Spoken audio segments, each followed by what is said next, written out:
I still remember the way the light from my phone cut through the darkness of our bedroom at 2:47 in the morning.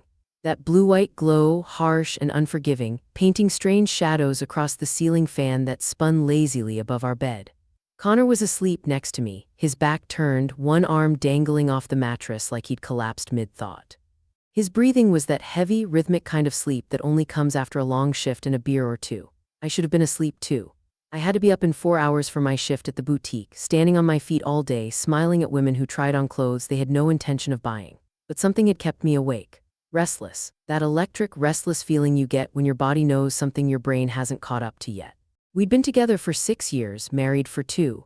Connor and I met in a dive bar in Austin during a thunderstorm that knocked out the power for 3 blocks.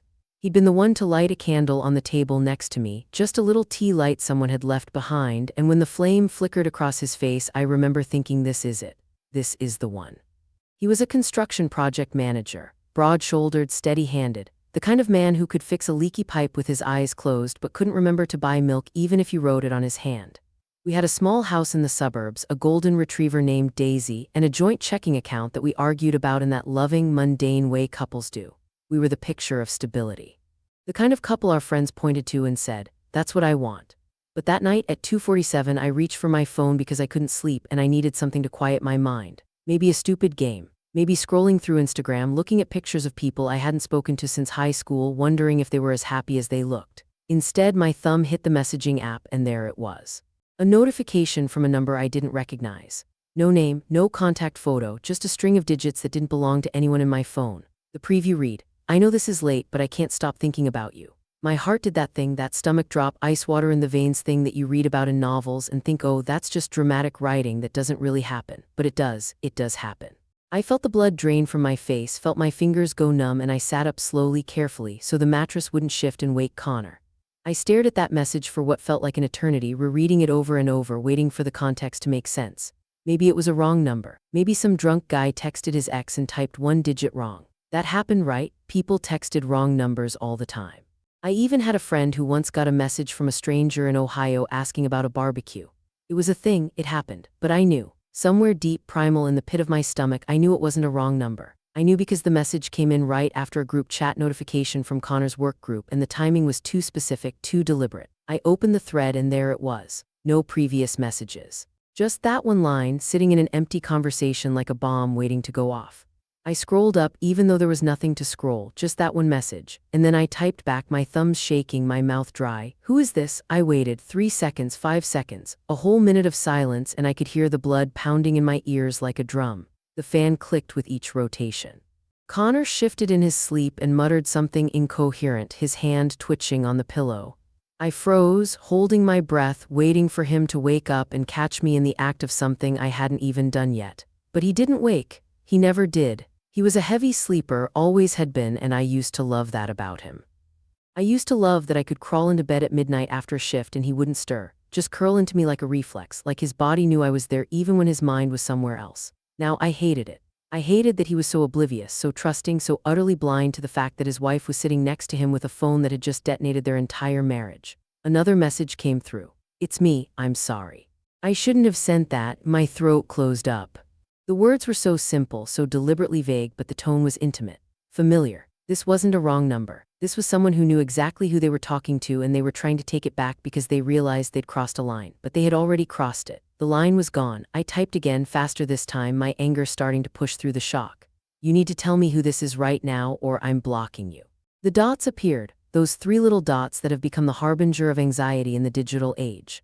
They appeared and disappeared twice before the message finally came through. "It's Jake from Connor's softball team. Jake, who came to our house for barbecues, who brought his girlfriend Emily to our 4th of July party, who drank my sangria and told me I made the best grilled chicken he'd ever had. Jake. The one who always lingered a little too long when he said goodbye, who held eye contact a second past comfort, who I dismissed as just being friendly because he was Connor's friend because he had to be. He couldn't be anything else. That wasn't allowed. I stared at the name, and suddenly every interaction I'd had with Jake over the past year replayed in my head like a highlight reel of red flags I'd willfully ignored. The time he touched my lower back at cookout and said, "You look nice tonight," in a way that made me uncomfortable, but I told myself I was being paranoid. The time he showed up to our house when Connor wasn't home because he said he wanted to borrow a tool, and then stayed for 40 minutes, drinking a beer and asking me questions about my job, my family, my life before Connor. The way he always managed to sit next to me at group dinners, his knee brushing against mine under the table until I shifted away. I thought I was imagining it. I told myself I was being egotistical, thinking that my husband's friend had a crush on me. But here it was, undeniable, typed out in black and white on my screen. And then the message that broke me, that truly shattered any remaining illusion of normalcy. He wrote, "I know you feel it too. I see the way you look at me when Connor isn't paying attention. I'm not crazy." I felt sick, physically ill, like I might have to run to the bathroom and throw up. Because the worst part, the part I couldn't admit to myself, was that he wasn't entirely wrong. I had looked at him, I had noticed him. Not because I wanted him, not because I was unhappy with Connor, but because he was new and different and he made me feel seen in a way my husband hadn't in a while. That didn't mean I wanted to do anything about it. It didn't mean I was interested. It just meant I was human, and sometimes humans wander with their eyes even when their heart is planted firmly at home. But Jake had interpreted that wandering as an invitation. And now here we were, standing on the edge of a cliff, and I was the one holding the map that led to the edge. I didn't respond. I couldn't. I threw my phone onto the nightstand like it was on fire and slid back down under the covers, pulling the blanket up to my chin like a child hiding from a monster under the bed. Connor was still asleep, peaceful, his jaw slack, his face soft. I reached over and touched his arm just lightly, just to feel something solid. He didn't react. And I lay there staring at the ceiling while the minutes ticked by and the sky outside began to turn that pale gray of pre-dawn. I thought about all the ways this could go. I could block Jake and pretend it never happened. I could delete the messages and never speak of it again. I could show Connor and watch his face crumble, watch his trust dissolve into pieces I'd never be able to reassemble. Or I could do nothing. Just let it sit there, that one late-night message, like a splinter under my skin that I could feel every time I moved. None of the options felt right. None of them felt like a path forward. I was frozen, caught between a life I knew and a truth I didn't want to face. Morning came like a punch. The alarm went off at 6:30, blaring that terrible default tone that sounds like a panic attack. Connor woke up instantly like he always did, all bright energy and morning breath. He leaned over and kissed my forehead, said "Morning, babe," in that raspy voice I used to find endearing, and I forced myself to smile. I forced myself to kiss him back, to reach for my phone like nothing was wrong, to check my messages like there was nothing to hide. But there was everything to hide, and I could already feel the weight of it pressing down on me, a weight that would only get heavier as the day went on. I didn't tell him. I couldn't, not yet. I wasn't ready to break his heart, and I wasn't sure if I ever would be. So I got up, made coffee, fed Daisy, went through the motions of a normal Tuesday morning while my insides churned like a storm. I texted Jake back, just one word: "We need to talk." And then I waited. I met Jake at a coffee shop downtown, the kind of place that roasted its own beans and played indie music so quiet you had to lean in to hear it. I chose it because it was neutral ground, public, far enough from our neighborhood that no one would recognize us, but close enough that I could pretend I was just grabbing a latte on my lunch break. I told Connor I was meeting a friend from work, a lie that came out so easily it scared me. He kissed me on the cheek, handed me my travel mug, and said, "Don't work too hard." And I walked out the door feeling like a ghost in my own life. Jake was already there when I arrived, sitting at a corner table with his hands wrapped around a black coffee, his eyes fixed on the door like he was expecting me to bolt. He looked nervous, which surprised me. I'd always seen him as confident, almost cocky, the kind of guy who thrived on attention. But that morning he looked small.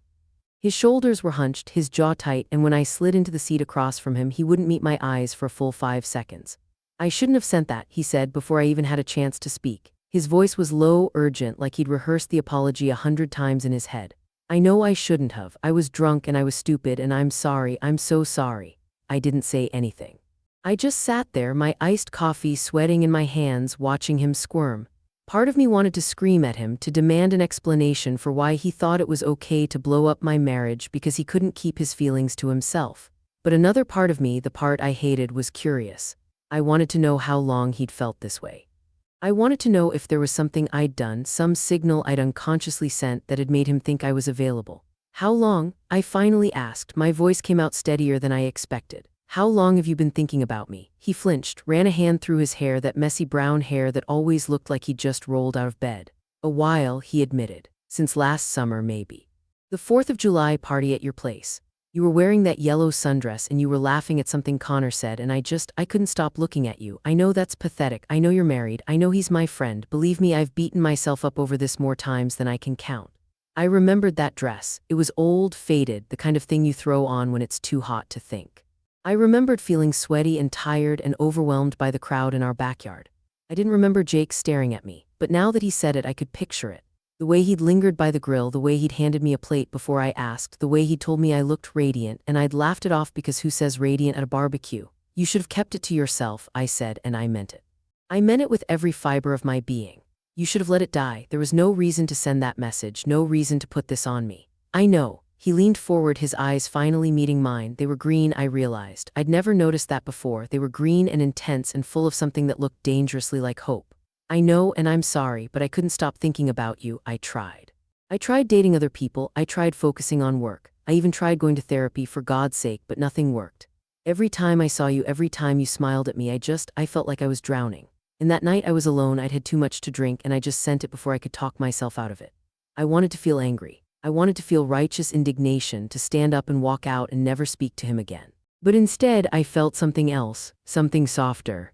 Something that scared me more than anger ever could. I felt seen, I felt wanted. And in a marriage that had grown comfortable and predictable, where Connor and I had settled into a routine of Netflix and takeout and separate blankets on the couch, that feeling was intoxicating. It was like a drug I didn't know I'd been craving.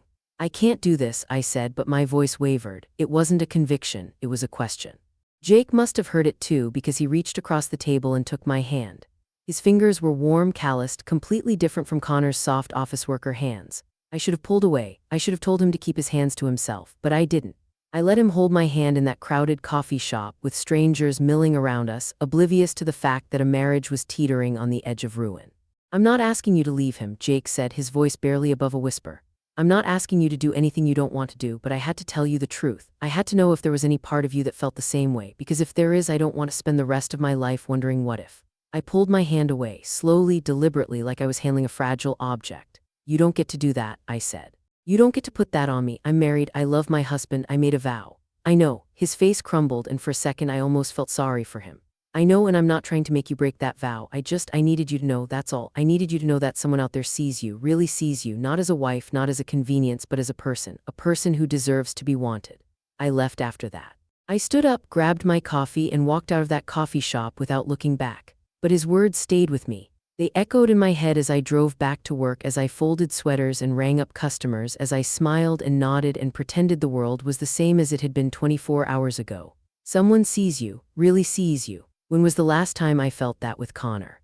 When was the last time he looked at me like I was something more than the woman who did his laundry and made his dinner and remembered to schedule his dentist appointments? That night, I came home to a dark house. Connor was still at work, which wasn't unusual. He'd been pulling longer hours lately, some big project downtown that required weekend work and late nights. I used to miss him when he wasn't home.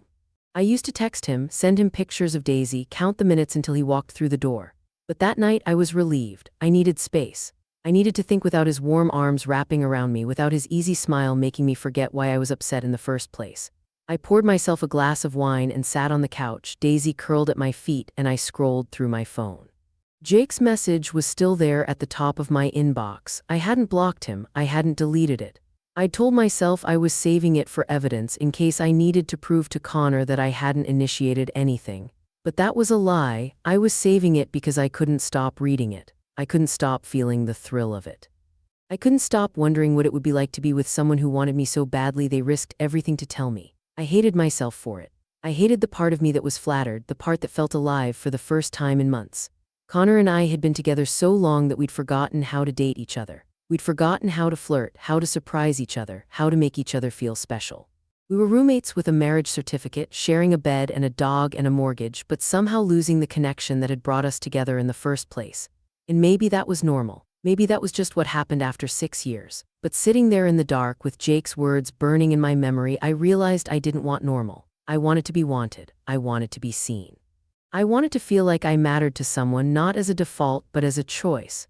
The next few weeks were a blur of avoidance and denial. I stopped going to group events where Jake might be. I made excuses when Connor suggested double dates or barbecues. I kept my phone close, checking it obsessively, waiting for messages that never came. Jake had backed off after the coffee shop, respecting my boundaries like he said he would. But I couldn't stop thinking about him. I couldn't stop replaying that conversation, the intensity in his eyes, the tremor in his voice. He had laid his soul bare for me and I had walked away, but my heart hadn't followed. I started noticing things about Connor that I'd never noticed before. The way he forgot our anniversary, the way he scrolled through his phone while I talked, the way he kissed me like it was an obligation instead of passion. I started cataloging all the little ways he made me feel invisible, and I let them pile up like kindling, ready to ignite at the slightest spark. I knew what I was doing. I knew I was rewriting our history to justify something I hadn't even done yet, but I couldn't stop myself. The resentment was too sweet, too easy, too comfortable.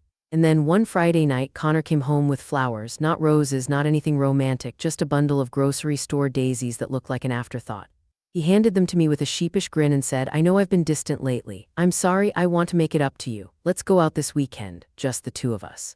I took the flowers and smiled, and I told him that sounded perfect. But as I put them in a vase, as I watched him change out of his work clothes and pour himself a beer, I felt nothing.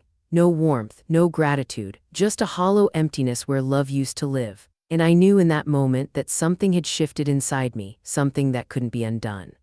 The marriage was still standing, the house was still intact, the dog was still wagging her tail, but the foundation had cracked, and I wasn't sure I wanted to fix it. That night after Connor fell asleep, I picked up my phone and typed a message to Jake. It was short, just 2 words, but it felt like a grenade with the pin pulled. "I'm listening."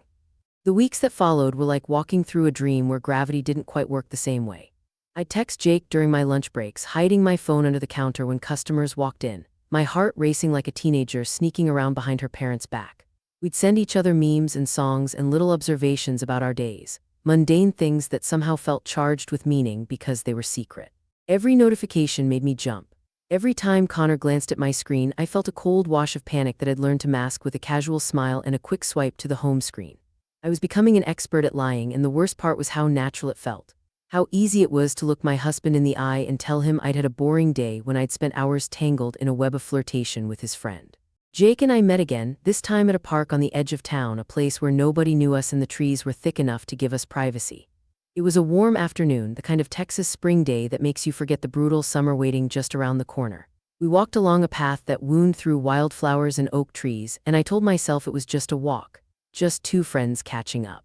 But when Jake reached over and brushed a stray strand of hair from my face, his fingers lingering on my cheek, I didn't pull away. I leaned into it. I closed my eyes and let myself feel the warmth of his hand, the gentleness of his touch, the way he looked at me like I was the only woman in the world. "Nothing has to happen," he said, his voice soft and careful like he was talking to a frightened animal. "I just want to be near you." That's enough, that's more than enough. But it wasn't enough. I knew it wasn't enough, and so did he.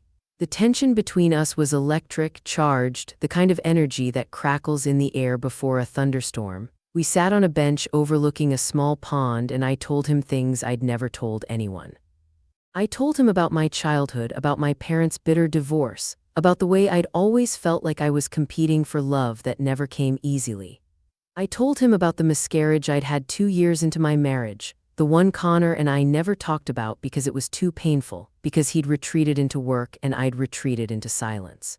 I told him about the loneliness that had crept into my life like a fog, slow and quiet and suffocating, until I woke up one day and realized I couldn't see the person I used to be. Jake listened. He didn't interrupt, didn't offer solutions, didn't try to fix anything. He just listened, his eyes never leaving mine, his hand resting on the bench between us, close enough to touch but not quite touching. And when I finished, when I'd emptied myself of all the things I'd been carrying for years, he said something that broke me open. "You deserve to be happy," he said. "Not just okay, not just getting by, really, truly happy. And if I can't be the one who gives you that, I'll accept it. But I need you to know that you're allowed to want things. You're allowed to chase happiness, even if it scares you, even if it means leaving behind something that's comfortable but dead." I cried then. I cried in a way I hadn't cried in years, ugly and raw and uncontrolled.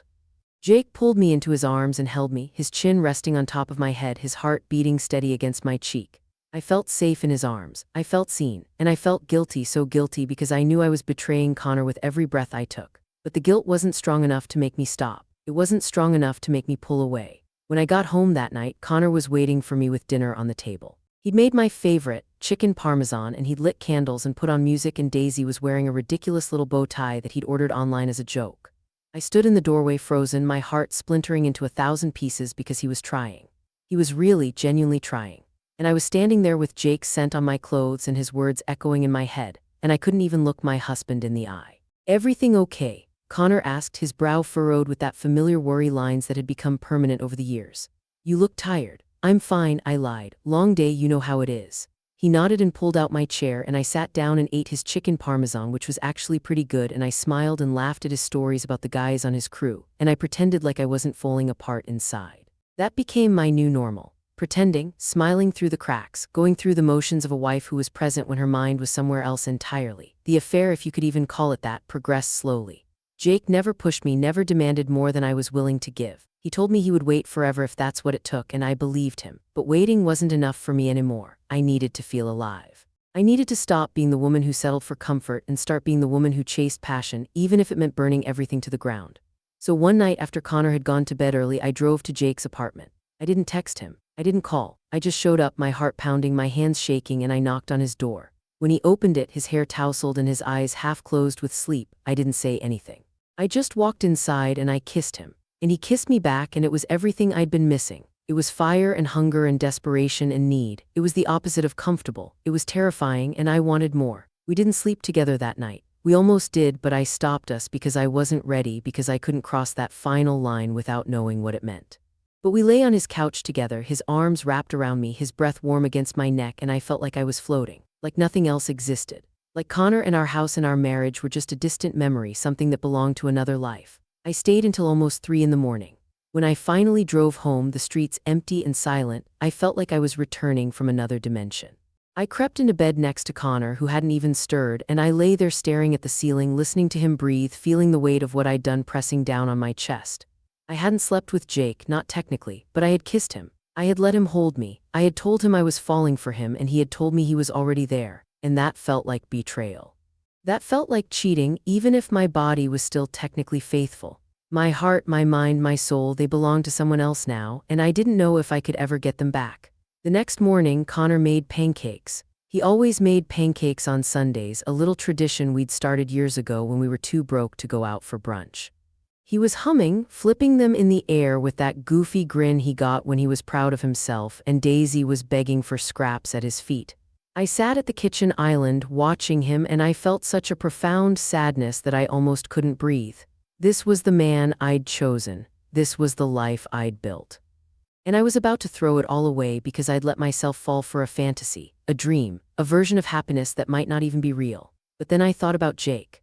I thought about the way he looked at me, the way he listened to me, the way he made me feel like I was more than just a supporting character in someone else's story. And I knew deep down that I couldn't go back. I couldn't unlearn what I'd learned. I couldn't unfeel what I'd felt. My marriage had been dying for years, slowly and quietly, and Jake had just been the one to pull the plug.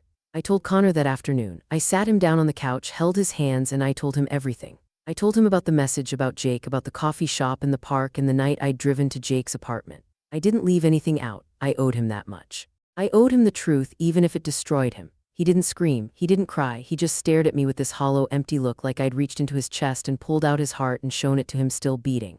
When he spoke, his voice was quiet, broken. "How long?" "Too long," I said, and I meant it. "I'm so sorry, Connor. I never meant to hurt you. I never meant for any of this to happen." "But it did," he said, his voice cracking. "It did happen. You chose him. You chose him over me, over us, over everything we built."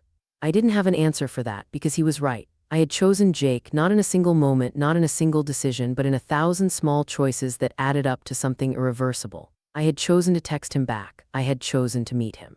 I had chosen to let him hold me, to kiss me, to fall for me, and now I had to live with the consequences.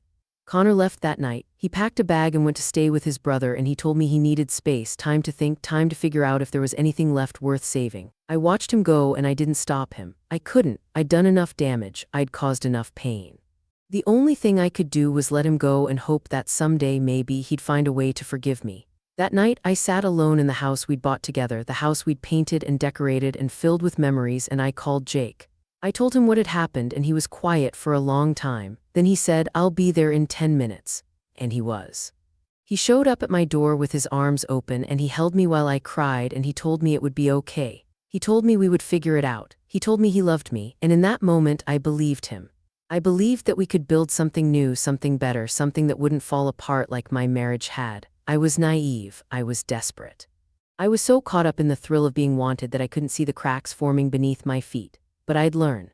I'd learned soon enough that starting over isn't always a clean slate. Sometimes it's just trading one set of problems for another. And sometimes the person you think is your salvation turns out to be your reckoning. The first few weeks after Connor left were a strange, disorienting blur of freedom and grief. Jake moved into the house with me not officially, but he was there every night, his toothbrush in my bathroom, his clothes in my closet, his presence filling the spaces where Connor's absence echoed loudest. I told myself this was what I wanted. I told myself I was finally living authentically, finally choosing passion over comfort, finally putting myself first for the first time in my adult life. But the house felt different with Jake in it. The walls that had held our laughter and our arguments and our quiet evenings on the couch now felt like they were judging me, whispering reminders of the life I'd dismantled. Connor and I communicated through texts and emails, cold and formal, like we were negotiating a business deal instead of untangling 6 years of shared existence. He wanted the house. I couldn't blame him. It was his home too, maybe more his than mine, since he'd been the one to fix the leaky roof and install the new water heater and mow the lawn every Saturday without complaint. I told him I'd think about it, but I knew I'd give in. I knew I'd let him have whatever he needed to heal, because the guilt I carried was a weight I couldn't shake, no matter how many times Jake told me I'd done the right thing. But here's the thing about guilt. It doesn't just go away because you've convinced yourself you made the right choice. It lingers, it festers. It seeps into the cracks of your new relationship and poisons the things you thought were pure. I started noticing things about Jake that I'd ignored in the beginning. The way he got defensive when I mentioned Connor, like my past was a threat to his ego. The way he'd check my phone when he thought I wasn't looking, his eyes narrowing at every notification. The way he'd make little comments about my friends, my job, my choices, framing them as concern but feeling more like control. I told myself I was being paranoid. I told myself I was projecting the guilt of my affair onto him, seeing faults that weren't there. But the doubts kept creeping in, insidious and persistent, and I couldn't shake the feeling that I'd traded one kind of unhappiness for another. 3 months after Connor moved out, Jake and I went to a party at his friend's house. It was the first time I'd been around his social circle as his girlfriend, and I was nervous. These people knew the story, or at least Jake's version of it. They knew I'd left my husband for him, and I could feel their eyes on me, curious and judgmental, weighing whether I was worth the wreckage I'd caused. I smiled and made small talk and pretended not to notice the whispers, but I noticed. I noticed everything. The way one of Jake's friends, a woman named Laura, looked at me with barely concealed disdain. The way another friend, a guy named Marcus, kept bringing up Connor's name like he was testing my reaction. I was a spectacle, a cautionary tale, and I hated every second of it. Jake, for his part, was in his element. He held my hand, draped his arm around my shoulder, kissed my temple in front of everyone like he was marking his territory. But when Laura pulled him aside for private conversation, I watched them from across the room. She was whispering something in his ear, her hand on his chest, and he was nodding, his face serious. When he came back to me, I asked what that was about, and he shrugged it off. "She just wanted to know how we're doing," he said. "She's protective of me, that's all." But I didn't believe him, I couldn't trust him, and isn't that the cruelest irony of all? I had destroyed my marriage for this man, and I couldn't even trust him. I couldn't trust that he was telling me the truth, couldn't trust that he wasn't hiding something, couldn't trust that I hadn't made the biggest mistake of my life. The doubt was like a poison in my veins, and it was spreading.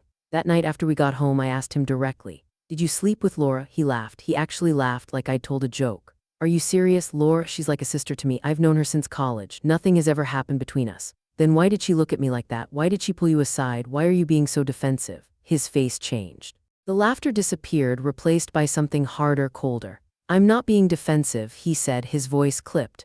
"You're being paranoid. You're looking for problems where there aren't any because you feel guilty about Connor. You're projecting, and it's not fair to me." Maybe he was right. Maybe I was projecting, but his reaction didn't feel like innocence. It felt like deflection. It felt like the same kind of evasion I'd used on Connor when he asked me why I was working late so often. And in that moment, I saw the whole thing clearly. I'd left one man who didn't see me for another man who made me feel seen, but I hadn't addressed the real problem. The problem wasn't Connor. The problem wasn't Jake. The problem was me. I had been searching for validation in other people because I didn't know how to give it to myself. I'd convinced myself that love meant being chosen, being wanted, being desired, but I'd forgotten that the most important love is the one you give yourself. I didn't say any of that to Jake. I just nodded and apologized and told him I was tired, and I went to bed alone that night, my back turned to him, my mind racing with regrets I couldn't undo. The next morning, I woke up to an empty bed. Jake had left early for work, and there was a note on the pillow that said, "I love you, we'll figure this out." I crumpled it up and threw it in the trash. That same day, I got a text from Connor. It was the first one that wasn't about logistics or legal matters. It just said, "I hope you're happy, I really do." And I broke down. I sat on the bathroom floor, the tile cold against my skin, and I sobbed until I couldn't breathe. Because I wasn't happy. I was the opposite of happy. I was drowning in the consequences of my choices, and there was no life raft in sight. I spent the next week in a fog, going through the motions of my job, my relationship, my life. Jake noticed something was wrong, but I brushed him off, told him I was just stressed about work. He bought me flowers, took me out to dinner, tried to cheer me up, but all I could see was the effort he was making to distract me from the truth. The truth that I'd ruined my marriage for something that wasn't even real. The truth that I was still in love with Connor, not in the way I used to be, but in the way you love someone you've hurt deeply and can never make it right. The truth that I'd been chasing a fantasy, and the fantasy had turned into a nightmare. And then one night I found the messages. Jake had left his phone on the kitchen counter while he was in the shower, and I don't know what possessed me to look. Maybe it was the suspicion that had been gnawing at me for weeks. Maybe it was the desperate need to confirm that I wasn't crazy, that my instincts were right. But I picked up his phone and I scrolled through his texts, and I found what I'd been dreading. A conversation between him and Laura, dating back to before I even left Connor. It was full of flirtatious banter, inside jokes, and plans to meet up. And in one message sent just 2 weeks ago, Laura had written, "So are you going to tell her about us, or are you going to keep lying?"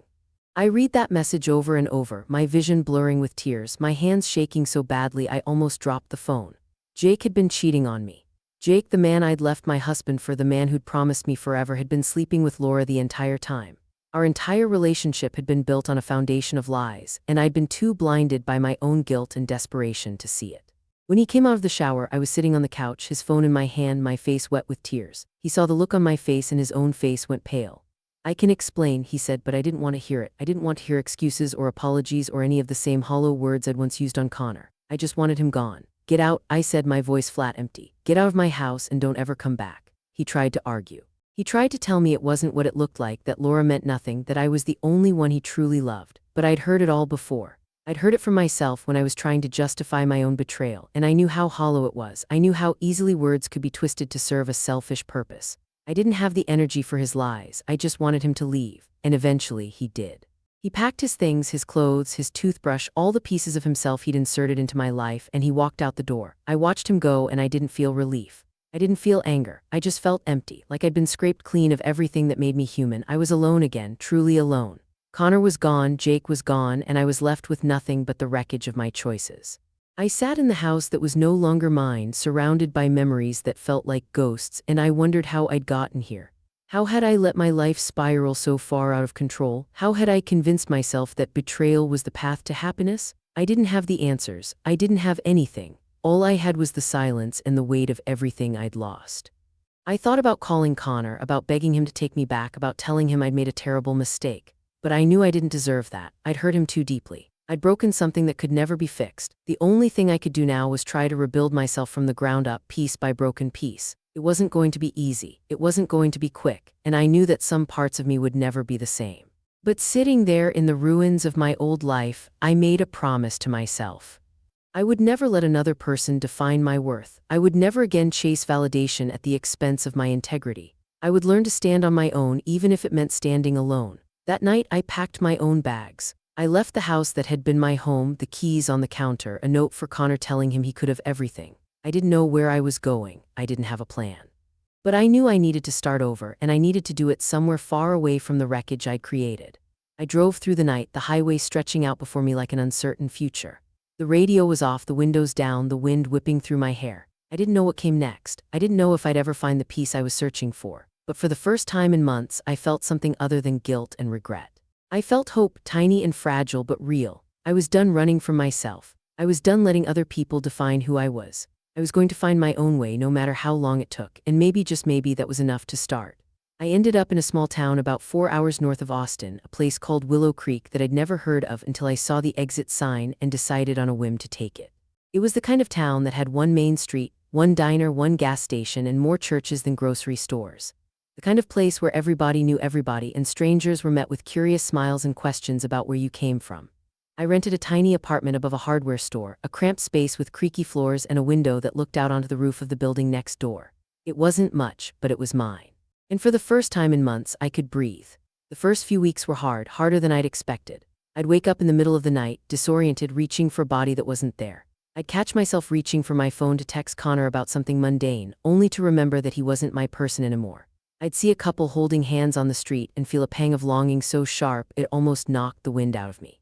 But I didn't give in to the urge to reach out. I didn't call Jake and I didn't text Connor. I let myself sit with the silence, with the loneliness, with the uncomfortable reality of being completely and utterly on my own. I got a job at the local diner, waiting tables and pouring coffee for the same group of regulars every morning. There was something comforting about the routine, about the predictability of it all. I'd show up at 6, tie on my apron, and spend the next 8 hours moving on autopilot. The customers were kind, mostly elderly folks who'd lived in Willow Creek their whole lives and had stories that stretched back decades. They didn't ask too many questions about my past, which I was grateful for. They just accepted me as the new girl with the sad eyes and the tired smile. But there was one person who saw through the facade. A woman named Margaret, an older lady who came in every Tuesday and Thursday for the meatloaf special. She had silver hair and sharp blue eyes that missed nothing, and she'd watch me as I refilled her coffee, her gaze steady and knowing. One day she reached out and grabbed my wrist as I was walking past her table. "Sit down, honey," she said. "You look like you need a friend." I almost said no.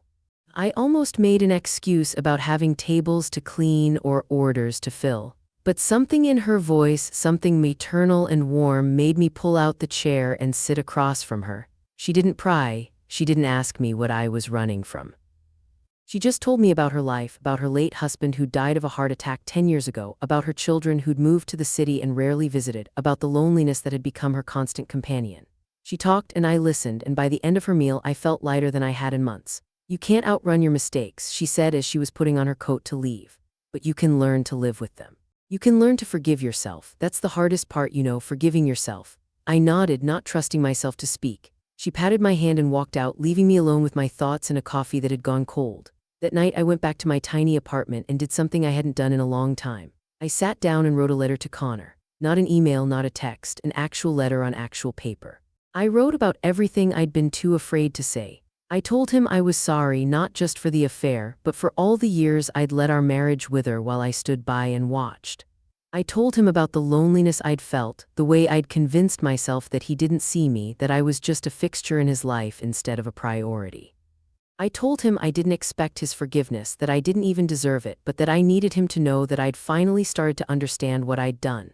I needed him to know that I was working on becoming someone better, someone who could stand on her own, someone who would never again let her need for validation destroy the people she loved. I didn't send the letter. I couldn't. It felt too raw, too honest, too much like opening a wound that was just beginning to heal. Instead, I folded it up and tucked it into the drawer of my nightstand next to a worn copy of a book I'd been meaning to read. I told myself I'd send it someday when I was ready, when I was sure I could handle whatever response came back. The months passed, slow and steady, like the turning of a great wheel.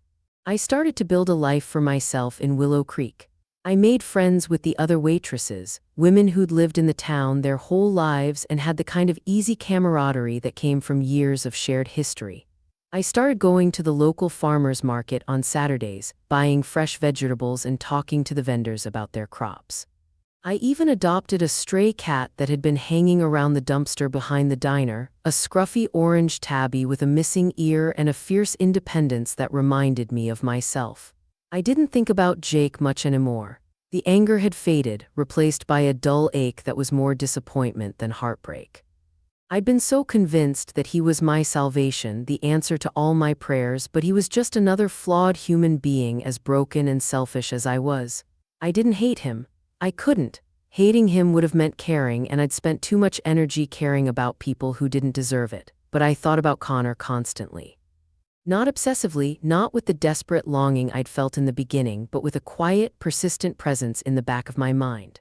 I'd imagine him in our old house, Daisy curled at his feet, going through the motions of a life I was no longer part of. I'd wonder if he was dating someone new, if he'd found someone who appreciated him the way I should have. I'd wonder if he ever thought about me, if he ever wondered where I was or what I was doing. And I'd wonder if there was any chance, however small, that we could ever find our way back to each other. I knew it was a fantasy. I knew I'd burned that bridge to ashes. But the hope was stubborn, persistent, refusing to die no matter how many times I tried to smother it. One day, about 8 months after I'd left, I was walking home from the diner when I saw a familiar car parked on the street in front of my apartment. It was a silver sedan, dusty and worn, with a faded bumper sticker from a Texas college. I stopped in my tracks, my heart hammering against my ribs because I recognized that car. I'd spent years sitting in the passenger seat of that car, listening to terrible music and arguing about where to eat dinner and laughing until our stomachs hurt. Connor stepped out of the driver's side and I felt the world tilt on its axis. He looked different, thinner, older, with lines around his eyes that hadn't been there before.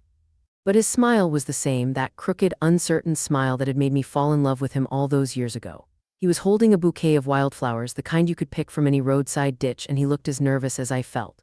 "I didn't know if you'd want to see me," he said, his voice hesitant, careful. I needed to see you. I needed to know you were okay." I couldn't speak. I couldn't move. I just stood there frozen, my eyes locked on his, my heart pounding so loud I was sure the whole street could hear it. "Margaret told me where you were," he continued, taking a step closer. "She called me. She said you were doing better, that you were healing. And I know I shouldn't be here. I know I should let you move on, but I couldn't stop thinking about you. Every single day I couldn't stop thinking about you."